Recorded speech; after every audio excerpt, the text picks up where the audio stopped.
사도신경으로 우리의 신앙을 고백하겠습니다. 나는 전능하신 아버지 하나님 천지의 창조주를 믿습니다. 나는 그의 유일하신 아들 우리 주 예수 그리스도를 믿습니다. 그는 성령으로 잉태되어 동정녀 마리아에게서 나시고 본디오 빌라도에게 고난을 받아 십자가에 못 박혀 죽으시고 장사된 지 사흘 만에 죽은 자 가운데서 다시 살아나셨으며 하늘에 오르시어 전능하신 아버지 하나님 앉아 계시다가 거기로부터 살아있는 자와 죽은 자를 심판하러 오십니다. 나는 성령을 믿으며 거룩한 공교회와 성도의 교제와 죄를 용서받는 것과 몸의 부활과 영생을 믿습니다. 아멘. 하나님께서 오늘 우리에게 주시는 말씀은 창세기 30장입니다. 라헬이 자기가 야곱에게서 아들을 낳지 못함을 보고 그의 언니를 시기하여 야곱에게 이르되 내게 자식을 낳게 하라. 그렇지 아니하면 내가 죽겠노라. 야곱이 라헬에게 성을 내어 이르되 그대를 임신하지 못하게 하시는 이는 하나님이시니 내가 하나님을 대신하겠느냐. 라헬이 이르되 내 여종 빌하에게로 들어가라. 그가 아들을 낳아 내 무릎에 두리니 그러면 나도 그로 말미암아 자식을 얻겠노라 하고 그의 시녀 빌하를 남편에게 아내로 주매 야곱이 그에게로 들어갔더니 빌하가 임신하여 야곱에게 아들을 낳은지라. 라헬이 이르되 하나님이 내 억울함을 푸시려고 내 호소를 들어사 내게 아들을 주셨다 하고 이로 말미암아 그의 이름을 다니라 하였으며 라헬의 시녀 빌하가 다시 임신하여 둘째 아들을 야곱에게 낳으매 라헬이 이르되 내가 언니와 크게 경쟁하여 이겼다 하고 그의 이름을 납달리라 하였더라.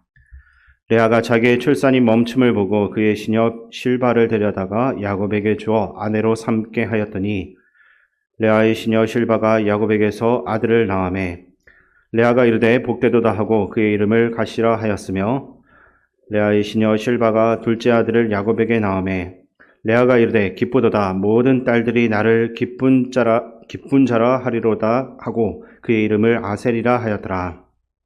밀 거둘 때 르우벤이 나가서 들에서 합한 채를 얻어 그의 어머니 레아에게 드렸더니 라헬이 레아에게 이르되 언니의 아들의 합한 채를 청구하노라.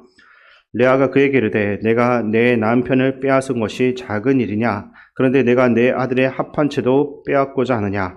라헬이 이르되 그러면 언니의 아들의 합한 채 대신에 오늘 밤에 내 남편이 언니와 동침하리라 하니라. 저물 때 야곱이 들에서 돌아오매 레아가 나와서 그를 영접하며 이르되 내게로 들어오라. 내가 내 아들의 합한 채로 당신을 샀노라. 그 밤에 야곱이 그와 동침하였더라. 하나님이 레아의 소원을 들으셨으므로 그가 임신하여 다섯째 아들을 야곱에게 낳은지라. 레아가 이르되 내가 내 시녀를 내 남편에게 주었으므로 하나님이 내게 그 값을 주셨다 하고 그의 이름을 이삭하리라 하였으며 레아가 다시 임신하여 여섯째 아들을 야곱에게 낳은지라. 레아가 이르되 하나님이 내게 후한 선물을 주시도다. 내가 남편에게 여섯 아들을 낳았으니 이제는 그가 나와 함께 살리라 하고 그의 이름을 스불론이라 하였으며 그 후에 그가 딸을 낳고 그의 이름을 디나라 하였더라. 하나님이 라헬을 생각하신지라. 하나님이 그의 소원을 들으시고 그의 태를 여셨으므로 그가 임신하여 아들을 낳고 이르되 하나님이 내 부끄러움을 씻으셨다 하고 그 이름을 요셉이라 하니 여호와는 다시 다른 아들을 내게 더하시기를 원하노라 하였더라. 라헬이 요셉을 낳았을 때 야곱이 라반에게 이르되 나를 보내어 내 고향 나의 땅으로 가게 하시되 내가 외삼촌에게서 일하고 얻은 처자를 내게 주시어 나로 가게 하소서. 내가 외삼촌에게 한 일은 외삼촌이 아시나이다. 라반이 그에게 이르되 여호와께서 너로 말미암아 내게 복 주신 줄을 내가 깨달았노니 내가 나를 사랑스럽게 여기거든 그대로 있으라. 또 이르되 내 품삯을 정하라. 내가 그것을 주리라. 야곱이 그에게 이르되 내가 어떻게 외삼촌을 섬겼는지 어떻게 외삼촌의 가축을 쳤는지 외삼촌이 아시나이다. 내가 오기 전에는 외삼촌의 소유가 적더니 번성하여 때를 이루었으니 내 발이 이르는 곳마다 여호와께서 외삼촌에게 복을 주셨나이다. 그러나 나는 언제나 내 집을 세우리이까. 라반이 이르되 내가 무엇으로 내게 주랴. 야곱이 이르되 외삼촌께서 내게 아무것도 주시지 않아도 나를 위하여 이 일을 행하시면 내가 다시 외삼촌의 양떼를 먹이고 지키리이다.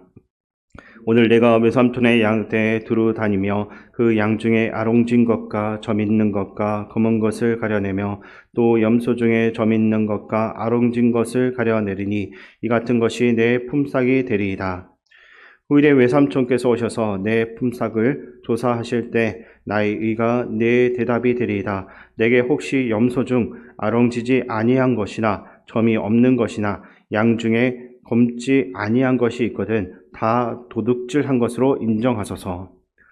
라반이 이르되 내가 내 말대로 하리라 하고 그날에 그가 순염소 중 얼룩무늬 있는 것과 점 있는 것을 가리고 암염소 중 흰 바탕에 아롱진 것과 점 있는 것을 가리고 양 중에 검은 것들을 가려 자기 아들들의 손에 맡기고 자기와 야곱의 사이를 사흘길이 뜨게 하였고 야곱은 라반의 남은 양떼를 치니라. 야곱이 버드나무와 살구나무와 신풍나무의 푸른 가지를 가져다가 그것들의 껍질을 벗겨 흰 무늬를 내고 그 껍질 벗긴 가지를 양떼가 와서 먹는 개천의 물구유에 세워 양떼를 향하게 하매 그 떼가 물을 먹으러 올 때에 새끼를 베니 가지 앞에서 새끼를 뱀으로 얼룩한 것과 점이 있고 아롱진 것을 낳은지라. 야곱이 새끼 양을 구분하고 그 얼룩무늬와 금은빛 있는 것을 라반의 양과 서로 마주보게 하며 자기 양을 따로 두어 라반의 양과 섞이지 않게 하며 튼튼한 양이 새끼 뵐 때에는 야곱이 개천에다가 양떼의 눈앞에 그 가지를 두어 양이 그 가지 곁에서 새끼를 베게 하고 약한 양이면 그 가지를 두지 아니하니 그렇게 함으로 약한 것은 라반의 것이 되고 튼튼한 것은 야곱의 것이 된지라. 이에 그 사람이 매우 번창하여 양떼와 노비와 낙타와 나귀가 많았더라. 아멘. 오늘 본문은 야곱이 자녀들을 낳는 일과 그가 크게 번성하게 된 사건을 기록하고 있습니다. 본문을 보시면 라헬은 언니가 아이를 많이 낳는 것을 시기하고 질투해 왔음을 볼 수 있습니다. 첫 아이를 낳을 때부터 쌓인 그 시기심이 나머지 아이들을 낳기까지 계속되었습니다. 이 시기심이 얼마나 대단했는지 1절에 나오고 있는데 본문 1절 말씀을 제가 다시 읽어드리겠습니다. 라헬이 자기가 야곱에게서 아들을 낳지 못함을 보고 그의 언니를 시기하여 야곱에게 이르되 내게 자식을 낳게 하라. 그렇지 아니하면 내가 죽겠노라. 아멘. 라헬은 야곱에게 자신이 죽을 것이다 라고 협박을 하면서 매우 위협적으로 말을 하고 있습니다. 내게 자식을 낳게 하라. 그렇지 아니하면 내가 죽겠노라. 이것은 무엇을 의미하겠습니까? 라헬은 야곱이 아이를 낳게도 하고 가지지 못하게도 하는 그러한 능력을 가지고 있다라고 믿는 것처럼 보여집니다. 이것은 모든 생명의 주인이 하나님이다라는 것을 믿지 않고 야곱에게 이야기를 하면서 아이를 낳게 해달라라고 무리한 요구를 하고 있는 것입니다. 이에 대해 야곱은 다음과 같이 말합니다. 2절 말씀을 함께 읽겠습니다. 야곱이 라헬에게 성을 내어 이르되 그대를 임신하지 못하게 하시는 이는 하나님이시니 내가 하나님을 대신하겠느냐. 아멘. 아이를 만드는 일은 오직 하나님만이 할 수 있는 하나님의 권한이다라고 야곱이 이야기하고 있습니다. 우리는 이 사실을 항상 기억해야 합니다. 그러므로 우리 인간이 아이를 만든다라고 말하는 것은 하나님 입장에서는 매우 불경스러운 말인 것입니다. 왜냐하면 사람은 창조주 하나님을 대신할 수가 없으며 모든 생명의 주인은 오직 하나님이시기 때문입니다.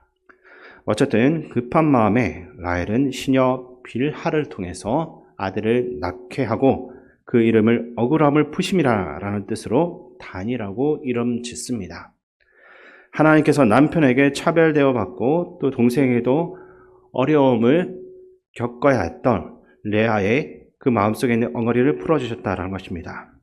그리고 언니 레아와의 경쟁에서 이기려고 했던 라헬은 시녀 빌하로 하여금 다시 임신을 하게 해서 둘째 아들을 낳게 하고 그 이름을 납달리라고 짓습니다.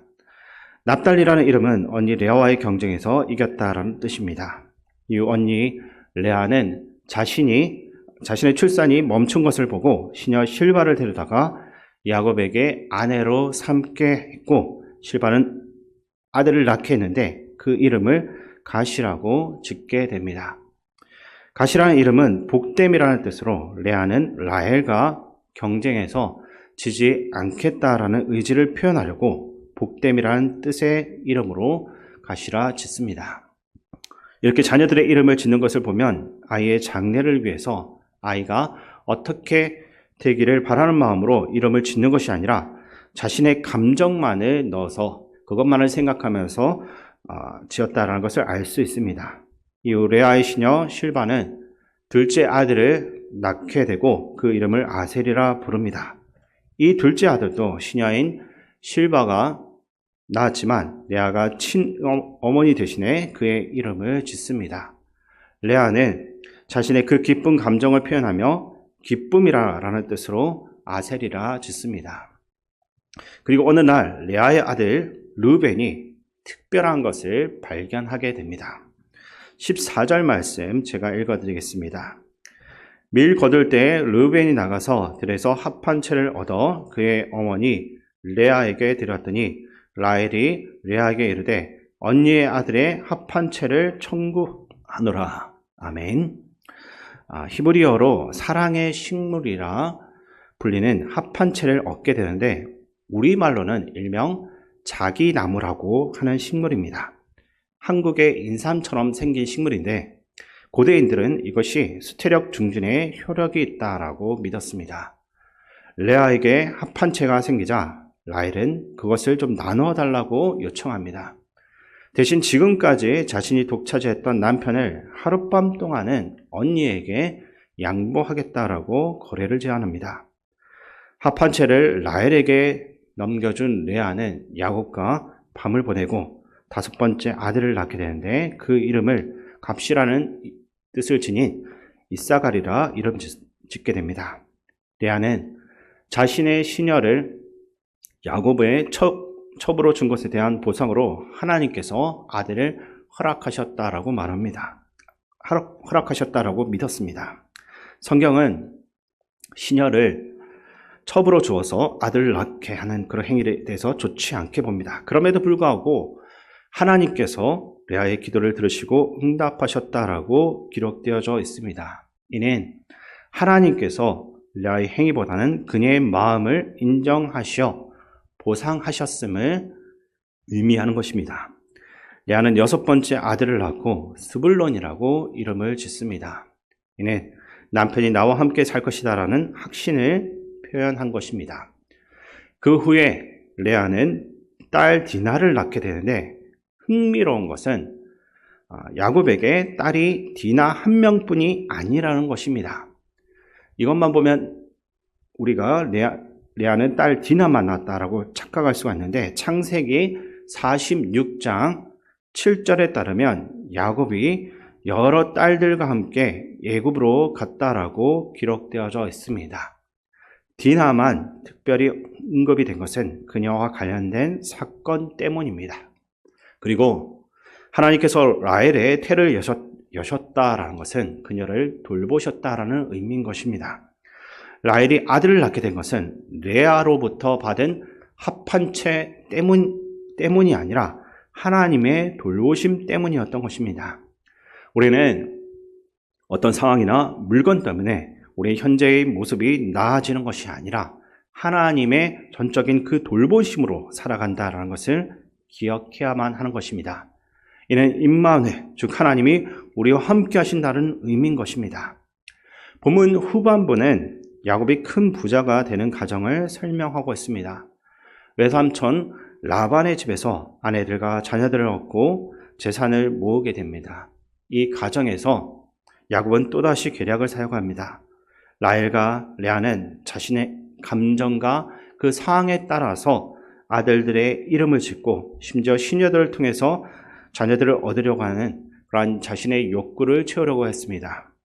야곱 역시 자신의 그 마음대로 속임수를 써가며 재산을 늘려갑니다. 이것은 죄인된 인간의 본성을 그대로 보여주는 장면들이라고 할 수 있습니다. 그럼에도 불구하고 이들의 혈통을 통하여서 하나님은 독생자 예수 그리스도를 보내셨고 인간의 죄를 대신 갚게 하시고 우리에게 천국을 보상으로 허락하신 것입니다. 오늘은 수많은 제약된 생각과 마음으로 하루를 살아갈 수가 있습니다. 그럼에도 불구하고 하나님께서는 이 모든 것들을 용서해 주시고 예수 그리스도를 통해서 임마누엘의 하나님으로서 우리와 함께 하실 것입니다. 우리가 이 끝없는 은혜를 기억하면서 이러한 하나님을 우리의 삶 가운데서 나타내는 하루가 될 수 있기를 주님의 이름으로 축원드립니다. 아버지 하나님, 우리는 늘 주님 앞에서 큰 은혜를 받았음에도 불구하고 항상 부족합니다. 그래서 늘 질투하고 시기하고 낙심하기도 합니다. 주님, 우리에게 자족하는 마음을 주시어서 주님 주신 것에서 날마다 감사할 수 있게 하여 주시옵소서. 오늘 우리에게 주신 그 모든 것으로 감사하고 우리에게 주신 사람들로 기뻐하며 우리에게 주신 환경을 사랑하는 사람들이 되게 도와주시옵소서. 우리의 감사의 이유가 되시는 예수 그리스도의 이름으로 기도드립니다. 아멘. 주기도문으로 예배를 마치겠습니다. 하늘에 계신 우리 아버지, 아버지의 이름을 거룩하게 하시며 아버지의 나라가 오게 하시며 아버지의 뜻이 하늘에서와 같이 땅에서도 이루어지게 하소서. 오늘 우리에게 일용할 양식을 주시고 우리가 우리에게 잘못한 사람을 용서하여 준 것 같이 우리 죄를 용서하여 주시고 우리를 시험에 빠지지 않게 하시고 악에서 구하소서. 나라와 권능과 영광이 영원히 아버지의 것입니다. 아멘. 이 시간 말씀을 가지고 기도할 때 먼저 나의 죄를 잘 아심에도 불구하고 나에 대해서 인내하시고 기다려주시는 그 주님 앞에 우리가 정결한 삶으로서 살게 하여 주옵소서라고 기도하시고 주님의 은혜 없이 우리에게와 우리의 실력으로 살 수 없음을 인정하고 오직 주님만을 의지하는 삶이 되게 하여 주옵소서라고 기도하며 나아가겠습니다. 그리고 나라와 민족, 이 땅의 지도자들을 위해서 기도하시고 교회의 어르신들과 하늘의 회복을 위해서 기도하시고 군 복무 중인 청년들과 다음 세대의 자녀들의 여름 성경학교와 수련회를 위해 기도하시고 마지막으로 오늘부터 진행되는 태국 단기 선교와 그 모든 선교 일정을 이끌어 가시는 담임 목사님을 위해서 함께 기도하며 나가겠습니다.